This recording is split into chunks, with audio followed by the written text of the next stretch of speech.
Abrimos este vídeo con tres preguntas. Primera, ¿puede tener mayor rentabilidad un inversor como tú que la mayoría de los gestores de fondos de inversión mejor pagados del mundo? Segunda pregunta, ¿puede tener más rentabilidad un niño de 12 años que los gestores de fondos que cobran hasta 15 millones anuales? Y por último, ¿puede tener mejor rentabilidad un mono eligiendo acciones al azar que los mejores gestores de fondos? Pues las respuestas son sí a la primera, sí a la segunda y un rotundo sí a la tercera pregunta. Y todo eso es lo que vamos a ver de forma irrefutable. Aunque haya puesto en el título del vídeo la regla del 5 en la inversión en bolsa, era simplemente por ponerle algún título. Este vídeo va más allá. Vamos a ver la regla del 5, la teoría de la muestra representativa. Os voy a quitar el miedo a la inversión en bolsa a aquellos que le tenéis algo de recelo. Y lo más importante, os voy a ahorrar miles de euros en cursos para aprender a invertir. ¿No queríais un curso de inversión? Pues esto es algo mejor. Primero, vamos a ver por qué deberías perderle el miedo a la bolsa. Y estos son datos que publicaba el mismo Peter Lynch en su famoso libro. Si en 1940 hubieras invertido el día 1 de enero de cada año solo $1000 en la bolsa, es decir, sin importar si el mercado está caro o barato, cada 1 de enero solo $1000. Pues en 1992 estas personas hubieran recogido 3,5 millones de dólares. Es decir, en esos 52 años hubieras invertido un total de $52.000, que son menos de $100 al mes, y recoges 3,5 millones de dólares. ¿Y qué hubiera pasado si cada vez que el mercado hubiera caído más de un 10% hubieras invertido otros $1.000 adicionales? Pues que hubieses invertido un total de $83.000 y hubieras acabado recogiendo en 1992 un total de más de 6 millones de dólares. Peter Lynch hacía mención en su libro de que en los 70 años anteriores a su libro el mercado tuvo 40 caídas de más de un 10% y 13 recesiones graves, que estas recesiones son caídas de más de un 33%. Pues bien, a pesar de esto, de todas las crisis, de todas las recesiones, los inversores que se mantuvieron en el mercado haciendo sus aportaciones periódicas a la bolsa habrían ganado muchísimo dinero. De hecho, han ganado mucho dinero, porque la bolsa es alcista en el largo plazo. Y aquí viene el primer consejo o la primera advertencia. Es más rentable invertir con el método del calendario que dejándote llevar por tu instinto inversor o tus sofisticados análisis. Dicho de otro modo, invertir en bolsa con un método o con una estrategia que no tenga en cuenta las métricas que analizan los inversores profesionales hará que consigas batir a los inversores profesionales. Parece algo contraintuitivo, pero es que es la realidad. ¿Y qué significa invertir con el método del calendario? Pues significa decir, voy a invertir 1.000 euros el día 1 de enero y otros 1.000 euros el día 1 de julio, cada año, sin importar si el mercado ha subido o ha bajado. De esta forma te evitas estar pendiente de la economía y del ruido de los mercados, porque en ese ruido caen hasta los mejores inversores. Y a toda esta estrategia pues se le pueden ir introduciendo variables, como en este caso es tener siempre dinero en efectivo preparado. Si el mercado cae un 10%, en lugar de invertir 1.000 euros, inviertes 2.000 euros. Si el mercado cae un 40%, pues quizás sea buena idea ir con todo el dinero que tengas disponible para la inversión o dividirlo. Haciéndolo de esta forma, en 20 años ya has batido la rentabilidad de los mejores gestores de fondos de inversión. Y esto tiene una explicación muy lógica. En primer lugar, un gestor de un fondo de inversión que maneja 100.000 millones no puede invertir como a él le gustaría invertir. En algunos casos no pueden destinar más de un 5% a un solo valor, ni pueden destinar más de un 30 o de un 40% a empresas de crecimiento. Deben tener una diversificación excesiva, que al final es lo que hace que no consigan batir a un fondo indexado. Esto ya lo explicamos en un vídeo en el que hablábamos de por qué los gestores de fondos no consiguen batir al índice. Pero es que, aunque consigan batir al índice, tú como inversor dentro del fondo estás ganando menos por las dichosas comisiones acumuladas. Me explico, si un fondo de inversión te cobra un 2 o un 3% de comisiones, te las va a cobrar cuando el fondo lo haya hecho bien ese año, pero también te las va a cobrar esos años en los que el fondo no lo ha hecho para nada bien.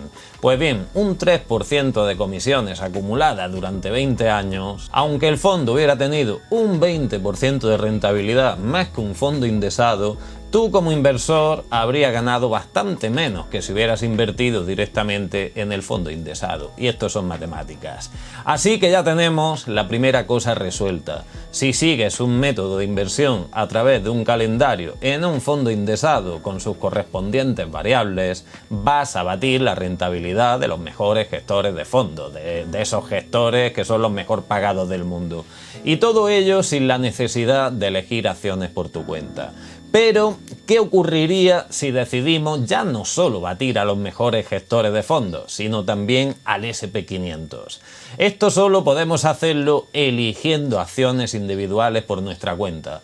Y supuestamente un tipo que cobra 10 o 15 millones al año por elegir las mejores acciones y analizar empresas en las que invertir con todo un equipo de analistas detrás suyo, ahí sí sería bastante difícil batirlo, ¿verdad?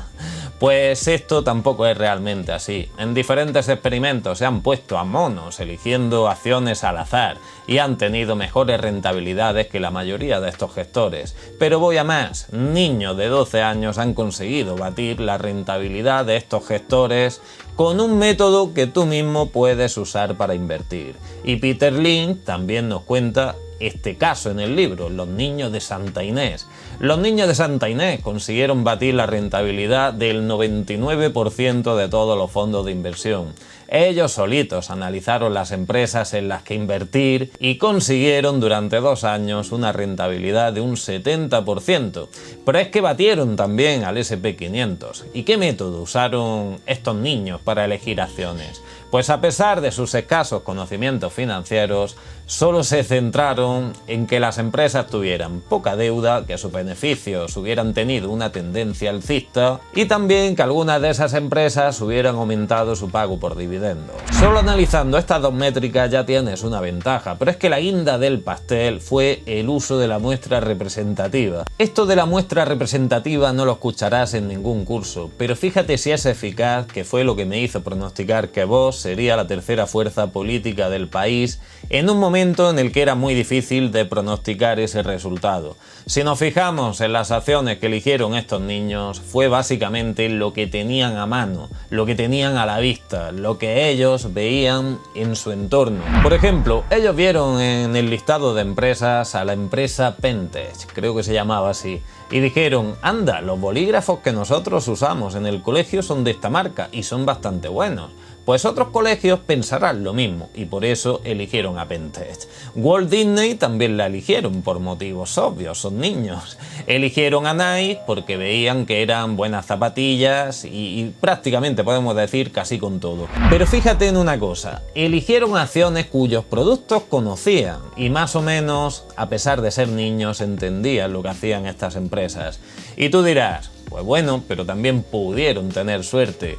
Y el caso es que no fue suerte, pues este fue el grupo de la clase que ganó. Pero es que el resto de grupos que había en clase también lo hicieron mejor que la mayoría de los fondos de inversión. ¿Y qué es esto de invertir en base a la muestra representativa? Lo explico de forma rápida. En el caso de Vox, cuando yo vi que poco a poco en mi círculo más cercano aumentaba el interés por Vox, cuando vi que en mi círculo más lejano también crecía el interés por Vox, luego vi que en un grupo amplio, muy distinto entre sí, pues, como por ejemplo mujeres, empresarios, trabajadores, también decían que votarían a Vox, gente que antes votaba al Partido Popular o al PSOE. Eso es una muestra representativa del resto de la sociedad, al menos mi muestra representativa. Es decir, si conozco a 100 o 200 personas muy diferentes entre sí y su interés por un partido político es alcista, pues eso mismo debe estar ocurriendo en otros lugares que están expuestos a los mismos mensajes. Pues con la bolsa ocurre prácticamente igual, solo tienes que observar tu entorno entorno y ver el interés de ciertos productos antes de que se hayan masificado.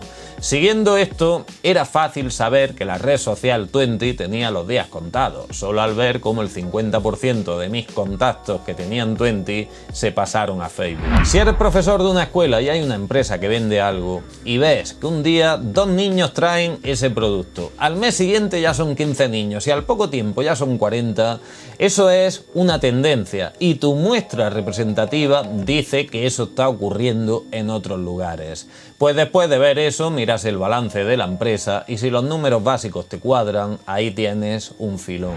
Es decir, todo lo que necesitas para hacer tu propio análisis de inversión lo tienes al alcance de la vista, en tu día a día, en los hábitos de consumo de tu muestra representativa, que hoy día es más amplia que nunca gracias a Internet.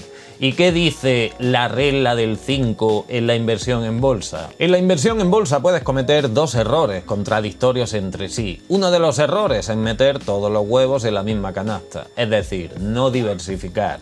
Y el otro error sería diversificar en exceso, pues si vas a diversificar demasiado, ya te digo de antemano que te va a resultar más rentable comprar directamente el índice. ¿Qué es lo que hacía que los clubes de inversión batieran a la mayoría de gestores de fondos e incluso al índice? Pues tenían solo una regla, que era tener un mínimo de 5 acciones. Por cierto, los clubes de inversión es donde se reúnen los aficionados de la inversión para aprender a invertir. Irónicamente, estos aficionados obtienen mejores rendimientos mientras están aprendiendo que la mayoría de los gestores que cobran millonadas por elegir acciones. La regla del 5, la inversión, dice que si eliges cuidadosamente 5 acciones en las que invertir esperando que lo hagan bien, una de ellas lo va a hacer muchísimo mejor de lo que esperabas. 3 acciones lo van a hacer según lo esperado y una de ellas lo va a hacer como el culo. Al final, como lo que importa es la media de las rentabilidades de todas ellas, 5 acciones parece ser lo ideal en la elección de acciones individuales. Entonces, ¿qué es lo importante a la hora de aprender a invertir en bolsa? Pues espero que esto no le pique a nadie. En una ocasión hice un vídeo realmente básico para explicar cómo analizar de forma muy básica las acciones en las que invertir. Y algunos me decían eso mismo, que era algo superficial y que podría hacer otro vídeo ahondando más. Pero mi pregunta es, ¿por qué quieres que ahonde más? Había algo que decíamos en ese vídeo. Coge una empresa y coloca 3 números en ese gráfico de los últimos 5 o 10 años. Ventas. Cada año la empresa ha aumentado sus ventas. Alcista. Beneficios. La empresa cada año ha mejorado sus beneficios netos. Alcista. Deuda. La empresa cada año tiene menos deuda. Alcista. Si quieres ya sumamos si los dividendos también han sido alcistas y la verdad, ¿qué más necesitas saber de esa empresa? Realmente no necesitas saber calcular ciertas métricas. Te basta con entender esas métricas. No necesitas saber calcular por tu cuenta el PER de una empresa, por ejemplo, ni el margen de ganancia operativo, ni cosas de este estilo. Hay personas que ya hacen este trabajo por ti. Tú solo debes entender qué son esos números y sin perderte demasiado en ellos. Que bueno, aprender a calcular el valor intrínseco de algo nunca está de más, también te lo digo. Es decir, que si quieres aprender algo en bolsa debe ser el coger el balance de una empresa y entenderlo. No te metas en muchas más pérdidas de tiempo, a no ser que quieras aprenderlo por el hecho de aprender. Pero esto debes tenerlo claro. Hasta que no cojas el libro del inversor inteligente de Benjamin Graham y comprendas perfectamente todo lo que quiere decir Graham, no estarás técnicamente preparado para invertir mediante la elección de acciones individuales. Otra cosa es invertir siguiendo un método o estrategia como comentábamos antes. Luego hay personas que estudian mucho el tema bursátil y están súper preparados. En el momento que una de esas personas que ya ha aprendido tanto de bolsa, que llega a la conclusión de que el libro de Benjamin Graham está desfasado, a esa persona le recomendaría que vuelva a aprender, porque probablemente el que se ha quedado desfasado es él. En la inversión en bolsa siguen mandando los fundamentales y quien olvida eso acaba metiéndose en problemas tarde o temprano. Fundamentos y sentido común es lo que te hace ganar dinero en bolsa. Largo plazo y paciencia es lo que multiplica de forma considerable tu inversión en bolsa. Por lo tanto, trata la bolsa como lo que es, una forma de multiplicar tu dinero. Dedica tu tiempo a prosperar en la vida, a aumentar tus ingresos para que de esta forma puedas meter más dinero en el mercado. Evita a toda costa jugar a la bolsa intentando predecir lo que van a hacer las acciones o el precio de una acción en las próximas horas. Y recuerda que con la facilidad que tiene la gente joven para meterse en la bolsa a través de las diferentes aplicaciones que hay, esto hoy día está acabando en ludopatías. Y en bolsa tienes este riesgo, esto que lo tengas claro. Esto ya lo dijo un famoso inversor: si te estás divirtiendo con la bolsa, tú no estás ganando dinero, pues la inversión más rentable es como ver crecer la hierba, es decir, es aburrido. Así que solo piensa, si niños de 12 años lo hacen mejor que los profesionales, si aficionados de los clubes de inversión lo hacen también mejor, si un fondo indexado también lo hace mejor, ¿cuál es el secreto de la inversión en bolsa? Pues el secreto es que en este mercado que está lleno de ruido, en cuanto quitas ese ruido, nos queda que tener un sistema es mejor que tener un buen análisis. Te deja más tiempo libre para ganar dinero de otras muchas formas. Si a esto le sumamos una diversificación en la elección de acciones individuales, siguiendo tanto la regla del 5 como la muestra representativa, tienes una rentabilidad añadida. Pero el secreto es que al final la bolsa es una cuestión de largo plazo, así que cuanto antes comiences, antes podrás poner el interés compuesto a trabajar a tu favor. Y acabo. Sé que muchos pensarán que esto de la bolsa así no tiene gracia, que al ser algo tan de largo plazo, quizás no puedas disfrutar de tu riqueza hasta que no tengas 50 años o más. Y es aquí donde comienzan a aparecer esos métodos mágicos para hacerte rico de una forma mucho más rápida en la bolsa. Y estos métodos lo que consiguen hacer es que cuando tengas 50 años llegues sin un euro en el bolsillo y habiendo perdido mucho tiempo en el camino. Por eso siempre decimos que si vas a buscar enriquecerte más rápido, tienes que hacerlo a través de tu propia búsqueda de ingresos más elevados, bien sea con la creación de un negocio o con lo que se te ocurra, pero la bolsa será solo un multiplicador de tu capital. Teniendo una buena cantidad de capital disponible que haya ganado por otras vías, es cierto que en momentos puntuales del mercado puedes multiplicar ese capital por 2 o por 3, pero dedica tu tiempo a eso, a buscar fuentes de capital y usa la bolsa para aumentar ese capital ya ganado. Espero que comprendáis que es así como funciona esto, y quien te diga otra cosa, sintiéndolo mucho, es solo humo. Nos vemos en el próximo vídeo. Un saludo, chicos.